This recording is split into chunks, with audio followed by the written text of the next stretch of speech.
Setelah pertanyaan tersebut, Mika pun bimbang karena dia merasa kalau pria itu akan menolaknya.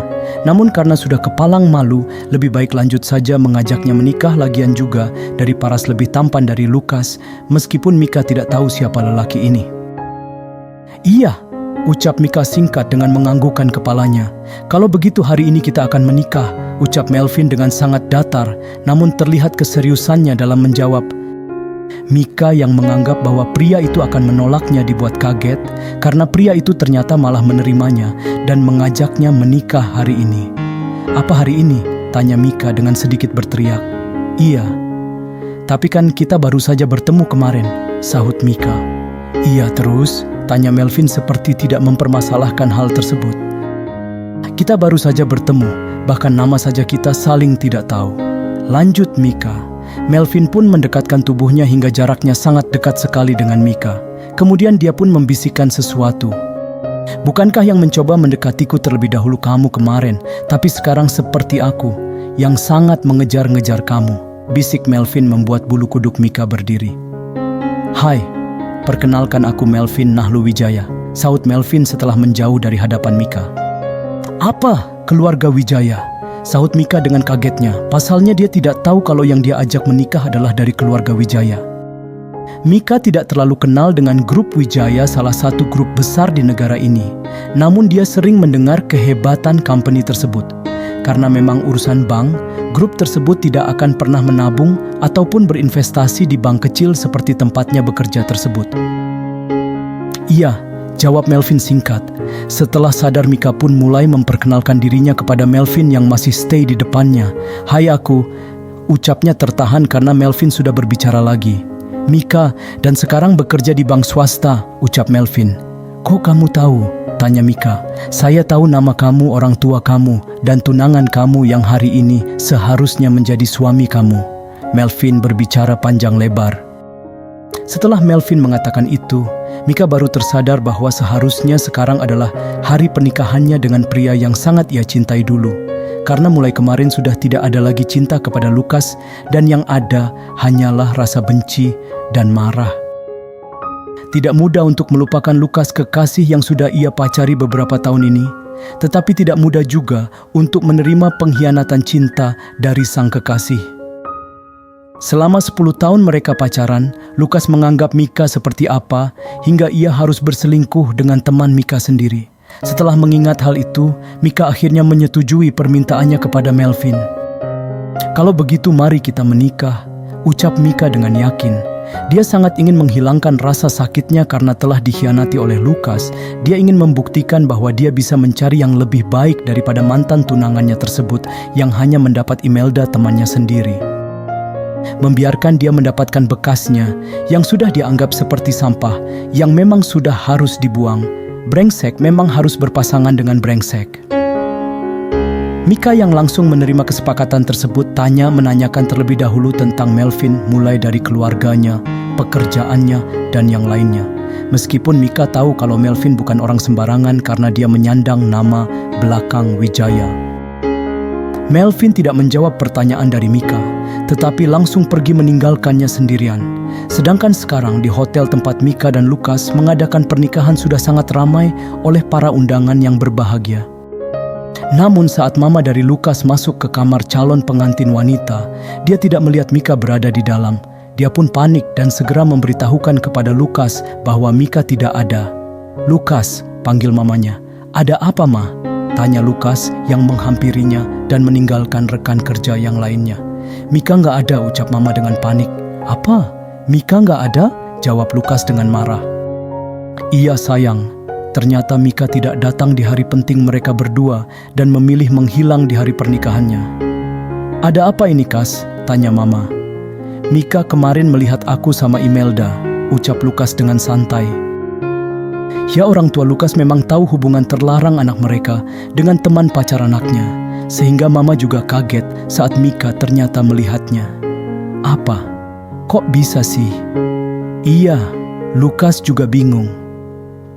Sekarang bagaimana kita akan menghadapi para tamu? Tanya Mama, dan Papa pun datang dan mengetahui permasalahannya. Ya udah, mending suruh Imelda saja yang gantiin.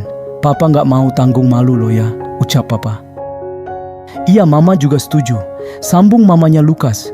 Akhirnya pernikahan pun tetap digelar, tetapi dengan mempelai wanita yang lain, bukan Mika. Orang tua Mika yang kebetulan hadir pun kaget karena bukan anaknya yang menjadi mempelai wanita, tetapi malah Imelda, sahabat Mika.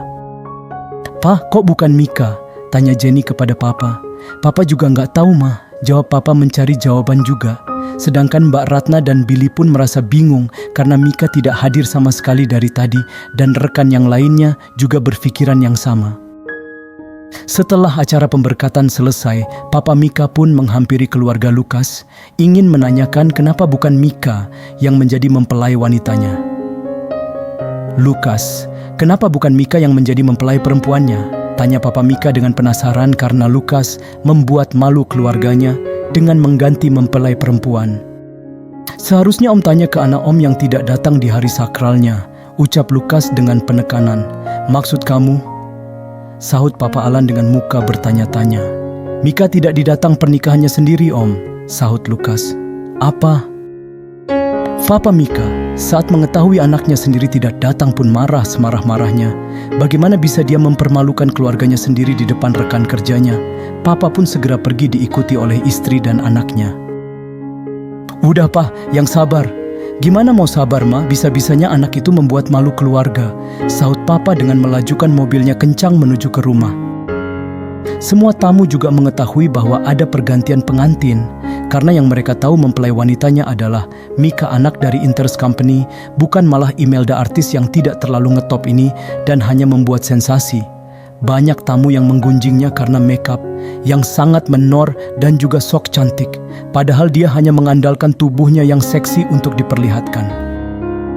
Imelda tadi saat diminta untuk menikah dengan Lukas, dia segera menerimanya karena dia juga sudah mendambakan hal tersebut sejak lama.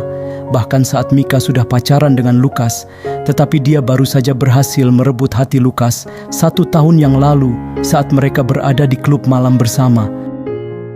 Imelda berusaha menggoda Lukas. Awalnya Lukas tidak menerima perlakuan Imelda, namun dengan hasrat yang sangat memuncak, dan Lukas pun merasa bahwa Imelda bisa memuaskannya, sehingga dia pun terlena dengan godaan Imelda. Dimulai dari situlah, hubungan terlarang antara Imelda dan juga Lukas terjalin dan Mika tidak tahu.